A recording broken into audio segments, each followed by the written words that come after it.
Hi there guys, I'm Nikhil from GreedyTech, and in this video, I'll be unboxing and reviewing the Oppo A52. So guys, here's the box. As usual, before we get started, here's the basic information.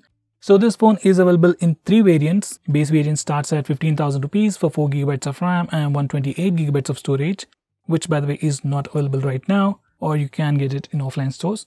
Next variant is available at 17,000 rupees for 6GB of RAM and 128GB of storage. Next variant is priced at 19,000 rupees for 8GB of RAM and 128GB of storage.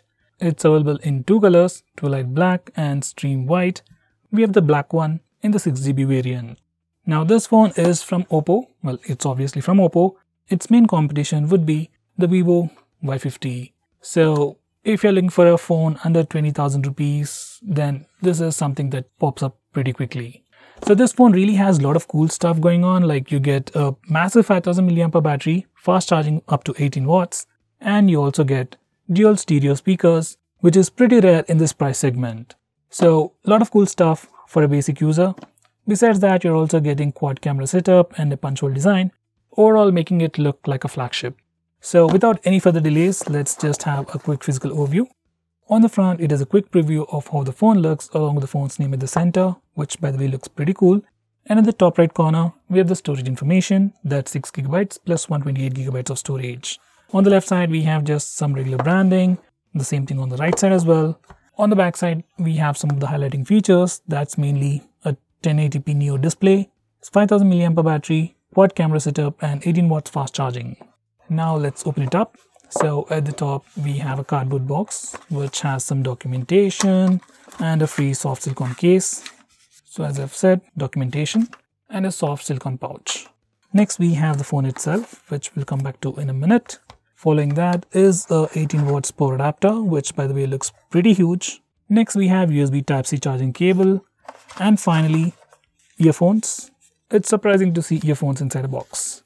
So guys, these are all the contents of the box. Now let me just put everything aside and come back to the phone. So it has this plastic wrapping with IMEI number stickers. Oh, by the way, on the front, once again, it brags about the same highlighting features, which I've talked about earlier. And on the back, it also comes with the IMEI number stickers. So guys, this is how the phone looks on the back, and this is how it looks on the front. Now let's have a physical overview. On the back, this phone has a 3D curved fiberglass with a mirror finish. It is exactly like a black mirror with a pretty cool effect. On the top left corner, it has a quad camera setup along with a single LED flash, and it says AI camera. And at the bottom, we have the Oppo branding. On the front, we get a massive display with a punch hole design protected by a 2.5D curved glass. And by the way, it also comes with a free screen guard pre-applied. Above the display, it has the earpiece, and below the display, it's completely plain with comparatively smaller chin. Now for the sides, on the right side it is a power button which also acts like a fingerprint scanner. On the left side it has a volume buttons along with the SIM card tray, housing 2 nano SIM slots along with a dedicated SD card slot. Now these volume buttons are made of metal and have a nice clicky feel to them, and they are sufficiently elevated. As for the power button, it is completely flush to the side as it also acts like a fingerprint scanner.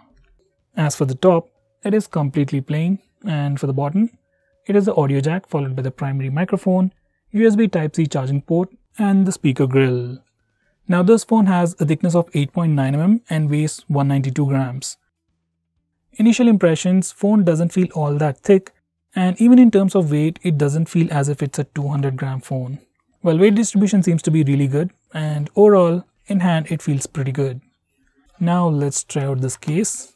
By the way, this back, as I've said, is super reflective and it attracts smudges, so it's definitely advisable to put on a case. Now this is how the phone looks with the case on. Now this is just a regular soft silicone case. It can give you some extra grip and prevent smudges. That's all, no protection whatsoever. On the back, it has a tiny raised lip to protect the camera module, but even that is almost negligible. On the front, it has a pretty decent raised lip, so it gives some protection. Overall, this case is pretty decent, but I would recommend you to get a better one as soon as possible. Now, before we get started, these are the complete specifications of the phone. On the back, this phone has a quad camera setup with a 12 megapixel primary camera with f1.7 aperture an 8-megapixel ultra-wide-angle camera with f2.2 aperture and 119-degree field of view, followed by a 2-megapixel camera for taking portrait shots and a 2-megapixel camera for taking macro shots. For selfies, it is a 16-megapixel camera with f2.0 aperture. On the front, it is a 6.5-inch TFT LCD display with Full HD Plus resolution with punch hole design, giving it 90.5% screen-to-body ratio. It also has 480 nits of brightness, which should be pretty great for outdoor usage as well. Under the hood, it sports a Snapdragon 665 processor with Adreno 610 GPU with 6GB of LPDDR4X RAM and 128GB of UFS 2.1 storage. Right out of the box, it will be running ColorOS 7.1 based on Android 10. And finally, powering this device is a 5000 mAh battery which supports fast charging up to 18 watts. So guys, those are all the complete specifications. Now let me turn on the phone and set it up and come back to you in a second. Now this is how the phone looks once we turn it on. This is the default launcher. First, let's check out the about page. So this phone is running ColorOS 7.1 based on Android 10. And right out of the box, it is a August security patch, which is pretty good. And out of that 128GB of storage, we have about 110GB of space for our user apps and user data. And out of that 6GB of RAM, we have about 4GB of RAM free out of the box. Now let's check out the camera interface. So this is a camera interface for the rear camera. By default, we are using the primary camera. And on the left side, we have the wide angle camera, which looks super wide. Next, we have 2x zoom and finally 5x zoom, which by the way are digital zoom. Now besides that, on the main interface, we also have this toggle for dazzle color, which simply makes colors look a bit more popped out. On the left side, we have video recording, and we can record video with the primary camera and even with the wide angle camera. And while recording video, we can't switch between cameras. Next, we have a dedicated night mode for the rear camera, and the night mode also works for the wide angle camera. So you can take better pictures even in low lighting conditions with the night mode using both the cameras. Next, we have portrait mode for the rear camera, and using this toggle over here, we can change the amount of background blur effect you want using the slider. Next, we have more, and over here we have these extra options. We also have macro mode, and it automatically kicks in when you're close to objects. So as you can see, macro lens. Now let's switch to the front facing camera, and this is the interface, and once again front camera looks pretty decent. Exposure control is pretty good considering there's a big light over there. Now on the left side, we have the regular video recording mode, and we can record video at a maximum of 1080p. On the left side, we have portrait mode, that's portrait selfies, and you can change the amount of background blur effect using this slider over here. Next, we have more options, and these are the extra features that are available for the front camera. We have panorama, which allows us to take a wide angle selfie by just twisting the phone. Okay, let me just show you a regular selfie. So this is what you get with the regular selfie, and this is the wide angle selfie. It's definitely pretty wide. Surprisingly, there's no dedicated night mode for selfies, unlike some other phones. So guys, that was the camera interface, and now these are some sample shots.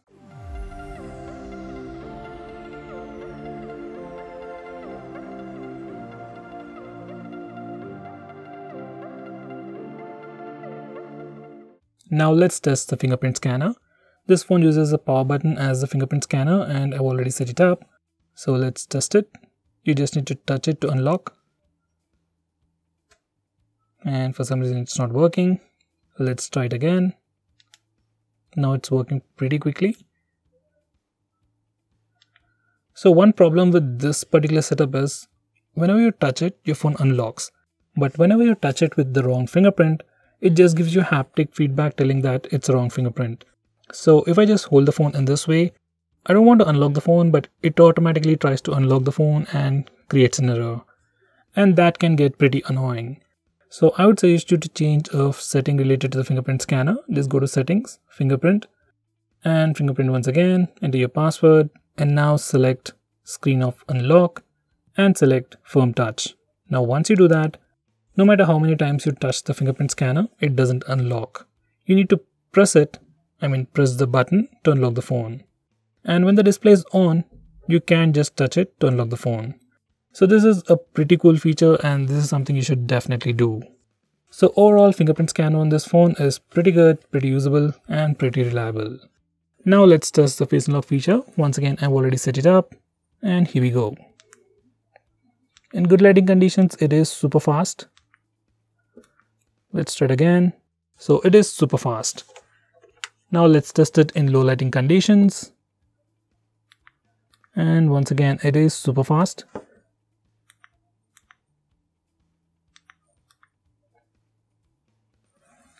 Now let's test it in complete darkness.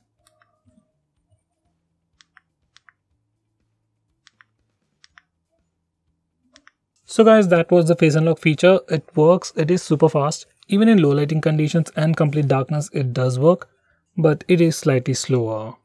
Now let's test the speaker loudness. By the way, this phone has stereo speakers, so I'm really looking forward for that. Now that's super loud. You getting nothing, Joker.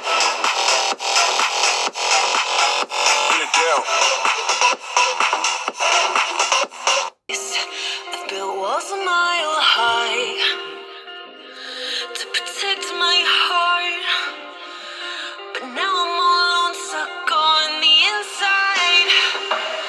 The heart doesn't need a castle, it needs a bridge. So guys, that was the speaker loudness. Honestly, it is super loud. Definitely one of the best speakers in this price segment. And just for a quick comparison, Vivo Y50, which is also in the same price segment, comes with a regular mono speaker and a 10 watts port adapter. So compared to that, this phone is definitely offering you a lot of cool stuff. Now let's try out the navigation gestures on this phone. Oppo and Realme phones have been offering gestures for quite some time, but they don't seem to be working all that well. So let's try them out. Now once you have enabled navigation gestures, make sure you enable this particular toggles. Now you can swipe from the bottom of the screen to go home, swipe and hold for recent apps, and then you can swipe from the left side or right side to go back a step. And you can also swipe and hold to quickly switch between the current application and the previous application. And there you go. Now finally, for Google Assistant, you can swipe from the bottom left or bottom right corner diagonally, and it triggers Google Assistant. Sure. Now let me just use these gestures for a bit to see if these gestures are working fine or not. And they seem to be working pretty well. So guys, this is the new Oppo A52. For a starting price of 17,000 rupees, you're getting a lot of cool stuff. Like pretty decent performance, 6GB of RAM, 128GB of storage, a massive 5000 mAh battery with fast charging, and also comes with an 18 watts power adapter inside the box, a punch hole design, which makes the display look cooler. And most importantly, this phone also has stereo speakers, unlike any other phone in this price segment. Over Vivo Y50, I would definitely recommend this phone, especially for those stereo speakers. Oh, by the way, it also has decent cameras as well. So guys, what do you think about this phone? Do let me know by commenting below this video, and if you're planning to buy this phone, use the link in the description. It always helps the channel. If you want us to make any specific video, tweet out to us with the hashtag AskGreedyTech on Twitter, and we will try to make it as soon as possible. I'm Nikhil from GreedyTech signing off. Have a nice day.